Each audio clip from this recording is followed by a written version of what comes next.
Hello guys, स्वागत है आपका मेरे चैनल पे। और आज हम बात करने वाले हैं 2020 में आई मूवी सेंटीग्रेड के बारे में। यह एक सर्वाइवल थ्रिलर मूवी है जो कि बेस्ड है ट्रू इवेंट पर। तो ऐसे ही यूनिक और इंटरेस्टिंग वीडियोस के लिए चैनल को सब्सक्राइब कर लें और बेल नोटिफिकेशन भी ऑन कर दें ताकि मुझे वीडियोस बनाने की मोटिवेशन मिलती रहे और आपको वीडियोस की नोटिफिकेशन। यह बहुत ही लो बजट वाली मूवी है क्योंकि पूरी मूवी शूट हुई है एक कार के अंदर, इसलिए इसमें डायरेक्शन भी मैटर करता है। तो ज़्यादा देर ना करते हुए चलिए मूवी स्टार्ट करते हैं। मूवी स्टार्ट होती है और हमें दिखाया जाता है कि 2002 में एक अमेरिकन नॉवेलिस्ट लेडी नाओमी अपने हस्बैंड मैट के साथ नॉर्वे जा रही थी अपनी बुक साइनिंग के लिए। हम देखते हैं कि वो अपनी कार में फंसे हुए थे और उनकी कार के चारों तरफ बर्फ जमी हुई थी और ये सब हुआ मैट की लापरवाही की वजह से। कल शाम को जब वो होटल जा रहे थे तो रास्ते में स्नो स्टॉर्म शुरू हो गया था। मैट को सामने का कुछ भी नजर नहीं आ रहा था और ऐसे ड्राइविंग करना उनके लिए खतरनाक साबित हो सकता था। उनका प्लान था कि वो तूफान में रुककर वेट करेंगे, लेकिन लापरवाही यहाँ हुई कि वो सो गए और दोनों ही सो गए। जब उनकी आंख खुली तो उनकी कार की चारों तरफ बर्फ जमी हुई थी। ना तो वो कार स्टार्ट कर पा रहे थे और ना ही डोर खोल पा रहे थे और ना विंडो को। उन्हें कोई आइडिया नहीं है कि वो कितनी डेंजरस बर्फ में फंस चुके हैं और चारों तरफ कवर होने की वजह से ये भी नहीं पता चल रहा है कि तूफान चल रहा है या रुक गया। और यह जानना इसलिए जरूरी है क्योंकि तूफान लगातार कई दिनों तक भी चल सकता है और जब तूफान रुकेगा तभी कोई उस रोड से गुजरेगा और अगर तूफान चलता रहा तो उनकी कार के ऊपर और ज्यादा बर्फ जम जाएगी जिससे उन्हें ढूंढ पाना और भी मुश्किल हो जाएगा। यह सब सिर्फ एक छोटी सी लापरवाही की वजह से। अब ना तो कार का रेडियो काम कर रहा था और ना ही उनके फोन में सिग्नल थे। मूवी सीधा यहाँ से शुरू हुई है। इसका मतलब यहाँ इधर उधर का कोई मटेरियल नहीं दिखाया जाएगा, जैसे कि वो आते हुए यहाँ कितने खुश थे और वो रास्ते में कहाँ कहाँ रुके या उनका रिश्ता कितना मजबूत है। ऐसा कुछ भी नहीं दिखाया जाएगा। हमें सीधा इनका स्ट्रगल दिखाया जाएगा। अब वो इस सिचुएशन को ज़्यादा सीरियसली नहीं लेते क्योंकि उनके पास अभी खाना और पानी दोनों हैं और उन्हें लग रहा था कि वो रोड साइड पर ही हैं तो रोड से गुजरते हुए कोई ना कोई तो उन्हें देख ही लेगा। लेकिन उन्हें पता नहीं था कि बाहर कोई रोड बचा ही नहीं, चारों तरफ सिर्फ बर्फ दिखाई दे रही है। तूफान अभी चल रहा था। वो इस सिचुएशन को ध्यान में रखते हुए अपने फूड को छोटे छोटे मील्स में बांट लेते हैं जो 12 दिन तक उनका काम चल सकता है और उनके पास 2 पानी की बोतल भी थी। फिर नाओमी मैट से कहती है कि उन्हें बाहर निकलकर मदद का ट्राई करना चाहिए, लेकिन मैट इससे बिल्कुल भी सहमत नहीं था। वो कार से बाहर नहीं निकलना चाहता था क्योंकि यह उनके लिए सबसे सेफ ऑप्शन था। कार उनके लिए एक शेल्टर जैसा था। बाहर निकलकर वो रिस्क नहीं लेना चाहता था चाहे कुछ भी हो जाए। और ये सबसे ज्यादा समझदारी वाला डिसीजन है क्योंकि नाओमी प्रेग्नेंट थी और एक प्रेग्नेंट लेडी को तूफान में भटकना उसकी सबसे बड़ी बेवकूफ़ी हो सकती है। लेकिन नाओमी इससे सहमत नहीं थी। दोनों की राय अलग थी और यहाँ से इन दोनों के बीच हल्की फुल्की टेंशन भी शुरू हो जाती है। बाहर तूफान नॉन स्टॉप चल रहा था और उन्हें कार में फंसे हुए 3 दिन बीत चुके थे। उनके पास खाना था, पानी था, ब्लैंकेट थे और कैंडल भी थी, इसलिए उन्हें अभी तक कोई परेशानी नहीं हुई थी। फिर भी मैट दूर की सोच रहा था और वो बहुत कम फूड खा रहा था। वो अपना फूड नाओमी के लिए सेव कर रहा था। पूरे दिन वो एक जगह पर बैठे रहते थे और कार में वो कुछ ज़्यादा कर भी नहीं सकते थे, इसलिए नाओमी वहाँ भी कुछ लिख रही थी। शायद वो इसी कहानी को लिख रही होगी। नाओमी थोड़ी केयरलेस भी थी। वो पानी पीकर बोतल का ढक्कन ठीक से बंद नहीं करती है जिससे मैट का हाथ लगने पर वो बोतल नीचे गिर जाती है और बहुत सारा पानी वेस्ट हो जाता जिसे वो बिल्कुल भी अफोर्ड नहीं कर सकते थे। मैट उसके ऊपर चिल्लाने लगता है और यहाँ उनके बीच टेंशन और ज़्यादा बढ़ जाती है। इतनी बार मैट नाओमी पर गुस्सा करता है, थोड़ी देर बाद सॉरी भी बोल देता है। वो दोनों आराम से सो रहे थे तभी उन्हें बाहर से कुछ आवाज़ सुनाई देती है। ऐसा लग रहा था कि कोई उनकी कार के पास खड़ा है। वो जोर जोर से चिल्लाने लगते हैं। तभी ऐसी आवाज़ आती है जैसे कोई दूर भाग गया हो। वो समझ जाते हैं कोई एनिमल था। यह भी उनके लिए बहुत बड़ी निराशा थी। कार में फंसे हुए 7वां दिन था और मैट कुछ नोटिस करता है। वो कैंडल से विंडो के पास जमी बर्फ को पिघलाने लगता है ताकि वो विंडो को खोल सके, लेकिन बाहर निकलने के लिए नहीं। उनका पानी खत्म हो रहा था, इसलिए पानी खत्म होने के बाद वो बर्फ को पिघलाकर पी सकते हैं। खाना खत्म होने पर वो बर्फ को खा सकते हैं, ऐसा मैट ने सोच रखा था। काफ़ी देर की मेहनत के बाद वो विंडो को हल्का नीचे कर पाता है और यह उसके लिए एक मोटिवेशन थी। वो अपना काम जारी रखता है। नाओमी के हाथ से अचानक उसका फ़ोन गिर जाता है और जब उसे वो वापस असेंबल करती है तो उसमें कुछ सिग्नल आ जाते हैं जिससे पहला वो काम करती है, जल्दी से अपने डैड को कॉल करती है। कॉल पर वो कुछ नहीं बात करती, सिर्फ रोती रहती है।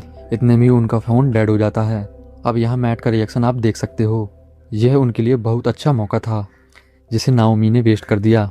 ऐसे ही 2 दिन और बीत जाते हैं और अब तक वो बहुत सारी चीज़ें रिग्रेट कर रहे थे, जैसे कि उन्हें इस बुक साइन पर आना ही नहीं चाहिए था। नाओमी कहती है कि उन्हें विंडो तोड़कर बर्फ़ को खोदना शुरू करना चाहिए, लेकिन मैट के लिए यह एक स्टूपिड आइडिया है, क्योंकि एक बार विंडो टूट गई तो पूरी हीट निकल जाएगी और उनके लिए सर्वाइव करना और भी टफ हो जाएगा। इसी मतभेद के चलते फिर से फाइट हो जाती है और अचानक नाओमी की सांसें रुकने लगी थीं। इसलिए नहीं कि उसकी ऑक्सीजन खत्म हो चुकी थी, बल्कि इसलिए कि नाओमी किसी तरह की पिल्स खा रही थी जो कि उसके बच्चे के लिए खतरनाक हो सकती हैं, और मैट को इसके बारे में कुछ भी नहीं पता। अब उनके बीच टेंशन और भी ज्यादा बढ़ चुकी थी। अगले दिन तूफान रुक जाता है और रोड को क्लियर करने के लिए वहाँ एक ट्रक आता है। उसकी आवाज़ सुनकर फिर से वो चिल्लाने लगते हैं, लेकिन उस ट्रक की खुद की आवाज़ इतनी ज़्यादा थी कि ड्राइवर को कुछ भी सुनाई नहीं देता और वो रोड क्लियर करके वहाँ से चला जाता है। अब मैट भी परेशान हो चुका था, क्योंकि उसे अपने फैसले पर डाउट हो रहा था। अगर वो विंडो तोड़कर बर्फ हटा देता तो पक्का वो बच जाते। मैट के फैसले की वजह से ड्राइवर उन्हें नोटिस नहीं कर पाया। इसी फ्रस्ट्रेशन में नाओमी को वो बताता है कि वो किसी हॉलीडे पर उसके साथ नहीं आया, बल्कि उसे नौकरी से निकाल दिया गया है। यह बात वो पहले नहीं बता पाया, क्योंकि अब वो बाप बनने वाला है। यह सब सुनकर नाओमी को बहुत गुस्सा आता है और एक तरह से यहाँ उनके रिश्ते का एंड हो जाता है। 14 दिन बीत चुके थे और उनके लिए अभी तक कोई मदद नहीं आई थी और ना ही वो रोड अभी तक शुरू हुआ था, और अब उन्हें बर्फ पीने की नौबत आ गई थी। लेकिन अभी भी मैट कार में ही रहना चाहता था। नाओमी अभी इस सब से पक चुकी थी। वो मैट के सोने का वेट करती है और उसके सोते ही विंडो को तोड़ देती है। मैट उसे रोकने की कोशिश करता है तो वो उसे इंजर्ड भी कर देती है। किसी तरह मैट उसे काबू करता है। नाओमी ऐसा फील कर रही थी जैसे वो किसी तंग जगह पर फंसी हो और उसे अभी बाहर निकलना है। इस सब सिचुएशन के बीच नाओमी को बहुत दर्द होने लगा था। मैट उसे जल्दी से कवर करता है, लेकिन यह कुछ और था जो उन दोनों के लिए सबसे बड़ी मुसीबत हो सकती थी। यह वही है, नाओमी को लिवर पेन हो रहा था। वो उसे तंग जगह पे बर्थ देने वाली है और इस खतरनाक सिचुएशन के बारे में आप में से कईयों ने पहले ही सोच लिया होगा। इससे नाओमी भी बहुत ज़्यादा डर रही थी, क्योंकि ये किसी के भी प्लान में नहीं था। उन्हें खुद सर्वाइव करना मुश्किल हो रहा था और जब उसने विंडो तोड़ दी थी तो अब उन्हें एक और लाइफ का ध्यान रखना पड़ेगा। अब वो बच्चे को जन्म देती है और ये उनके लिए कोई खुशखबरी नहीं थी, क्योंकि उनका खाना और पानी सब कुछ खत्म था। अब वो उस बच्चे को कैसे फीड करेगी। उन्हें एक लड़की हुई थी और उसका नाम ओलिविया रखते हैं। अब 19 दिन बीत चुके थे। खाना और पानी बिल्कुल खत्म हो चुका था। वो बर्फ खाकर ही काम चला रहे थे। मैट उस बर्फ को खोद रहा था, क्योंकि अब उन्हें बाहर निकलना ही पड़ेगा, अपने लिए नहीं तो ओलिविया के लिए। वो जैसे तैसे उसे पाल रहे थे, लेकिन बर्फ खोदने की वजह से कार का टेम्परेचर भी गिर चुका था और ओलिविया को गर्म रखना बहुत जरूरी हो चुका था। इसलिए मैट अपने कपड़े उतारकर उससे ओलिविया को ढक देता है और अपने काम पर लगा रहता है। गर्मी मिलने पर ओलिविया रोना बंद करती है और उसके साथ नाओमी भी सो जाती है। जब वो उठती है तो वो मैट से थोड़ा पानी मांगती है, लेकिन वो कोई रिस्पॉन्स नहीं देता है। तब नाओमी देखती है कि मैट बिल्कुल जमा पड़ा था। यह देखकर नाओमी भी पागल हो जाती है। वो पूरे हाथ पैर फेंकती है और किसी तरह उसे होश में लाने की कोशिश करती है, लेकिन अब वो होश में आने वाला नहीं था, क्योंकि वो मर चुका था। मैट जितना कर सकता था उसने किया। उसने फैमिली के लिए खुद को सेक्रीफाइस कर दिया। अब नाओमी उसके सेक्रीफाइस को वेस्ट नहीं करना चाहती थी। उसे भी ओलिविया के लिए कुछ करना था।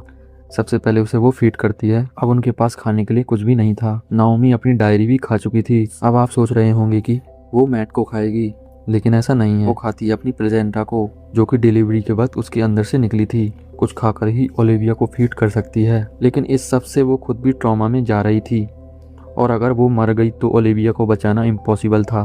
23 दिन बीत चुके थे और आज 24वां दिन था।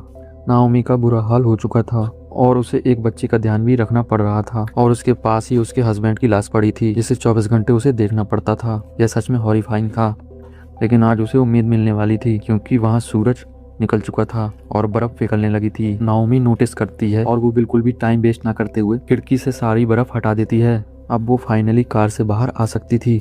वो सारा जरूरी सामान एक बैग में डालती है और ओलिविया को भी एक बैग में डाल देती है। इसके बाद वो मैट को गुड बाय कहकर वो कार से बाहर निकल जाती है। अब ये उम्मीद भी कुछ ही देर की थी, क्योंकि उसके बाहर निकलते ही तूफान फिर से शुरू हो जाता है। लेकिन फिर भी वो कार में वापस नहीं जाती है। मरना उसे अंदर भी है और बाहर भी, लेकिन इम्पोर्टेंट है ओलिविया को बचाना, इसलिए वो चांस लेती है। उसके हाथ पैर उसका साथ नहीं दे रहे थे, लेकिन फिर भी वो किसी तरह चल रही थी। वो चलती रहती है और चलते चलते उसे शाम हो जाती है, लेकिन वो कहीं तक नहीं पहुंच पाती। उसका हौसला टूट रहा था। तभी उसे एक प्लेन दिखाई देता है। नाओमी उसे सिग्नल की तरह लेती है। वो मेन रोड से उतरकर उसी डायरेक्शन की ओर चलती है। अब यह उसके लिए और भी बुरा साबित हो सकता था, लेकिन यह उसके लिए एक शॉर्टकट साबित होता है और बर्फ पर चलते हुए वो कुछ ही देर में एक होटल के पास पहुंच जाती है। यह उसके 24 दिन का स्ट्रगल और हस्बैंड के सेक्रीफाइस का नतीजा था कि वो अपने साथ अपनी बेटी को बचाने में कामयाब हो पाई। नाओमी और ओलिविया को हॉस्पिटल ले जाया जाता है और वो दोनों बच जाते हैं। वो सरवाइव कर पाए थे इग्लू इफेक्ट की वजह से, जिससे उनकी सारी हीट कार के अंदर ही थी, यानी कि मैट का फैसला ठीक था। नाओमी आज भी लिख रही है और वो अपने वर्क को मैट को डेडिकेट करती है और इसी के साथ मूवी एंड हो जाती है। मूवी रियल इवेंट से इंस्पायर है और रियल लाइफ से हॉरिफाइंग कुछ भी नहीं हो सकता। ऐसे हालातों में इंसान के फैसले ही उसे बचा सकते हैं और मार भी सकते हैं। तो आप बताइए आपको मूवी कैसी लगी, कमेंट में ज़रूर बताना। ऐसे ही और यूनिक वीडियोस में लाते रहता हूँ, तो चैनल को ज़रूर सब्सक्राइब कर लेना ताकि नोटिफिकेशन आप तक पहुँच जाए तूफान में बिना फंसे। तो मिलते हैं नेक्स्ट वीडियो में, तब तक के लिए बाय।